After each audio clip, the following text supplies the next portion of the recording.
Well, fellas, you're not going to believe this, but I had to travel all the way to Machu Picchu, a World Heritage Site, to buy these two Chinese locks. Actually, I only bought one of them. I bought the one with the keys. And I guess the lady that sold them to me, basically a tourist trap, she felt so bad about ripping me off, the dumb gringo, that she threw this one in for free. Unfortunately, she didn't throw in any keys with it. But anyway, we'll pick it in a minute. We don't need no stinking keys. The way that this lock works, double keyed, so whoever the controller is has to obviously put his key in, so it's locked up, places his key in, unblocks the keyhole, because when that is locked, the main key that goes in the traditional hole, you can't insert it. There's a blocker there, so a lock blocker. So anyway, he has to turn it. Once he rotates it and it goes counterclockwise, then the key can go in there, the operator can open the lock, and then take the key out, relock it, and remove the key. So the control key has to remain in for the entire time, kind of like a safety deposit box in some respects. The other thing I noticed in Peru, I was talking to Raimundo on keypicking.com, and I've never met the man. He's the inventor of the Bogota, of this bad boy. And he says, hey, when I was in Colombia, they had this weird looking block that goes under the shackle, and he verbally described what he was talking about. And by a freak of nature, just a couple of days before, I'd seen one of these in like a mom and pop hardware store. This is pretty roughly made. You can see it's probably cast in sand and then ground up.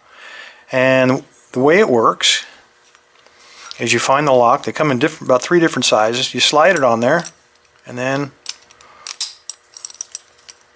if I can do this without cutting myself, voila. So it kind of blocks, the shackle protects it a little bit. Maybe not as much as you'd hope, because this goes on a Roladin to block like a storefront.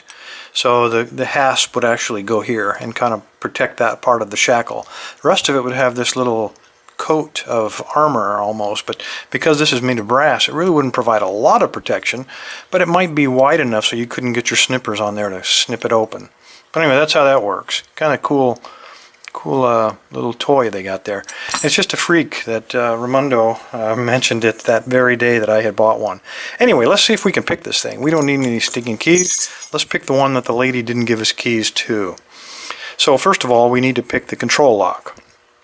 So let's do that. It goes counterclockwise. A little bit awkward. I'm going to do this in my hand instead of a vise, and that's because it is kind of a weird angle. So we'll try it like this. See if I can keep that centered, and I will try standard hook. So here we go. A little bit of tension.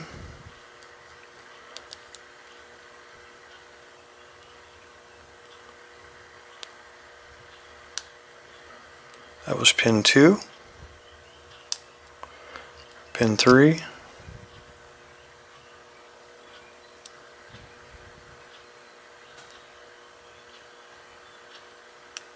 And there we go, we got the control portion open.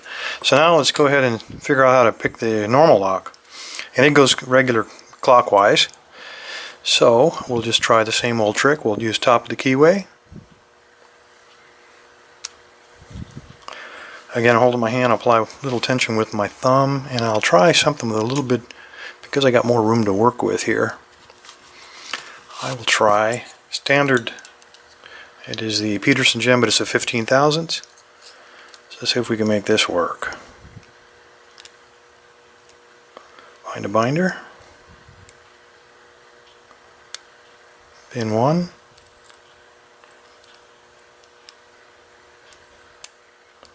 Felt like pin 4.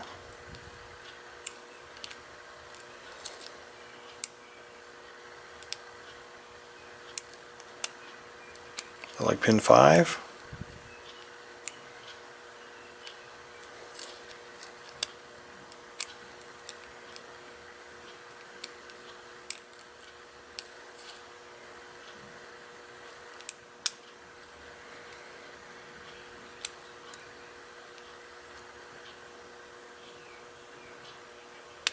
And there we go, pin 2. So we got it open. So a double lock Chinese. And the weird thing about this, notice this, the sign diamond and then made in China. And then obviously from exactly the same factory, we got the Gold Horse. Doesn't say where it's made, but I think we got it figured out. The keys that come with the Gold Horse confirm it. There's your Gold Horse. And then Guangzhou, China. Anyway, fellas, thanks for your time. Ramondo, thanks for the tip on this shackle shield, I guess you'd call it. Everybody else, stay safe, stay legal, and stay away from these locks. They're not worth your time or effort.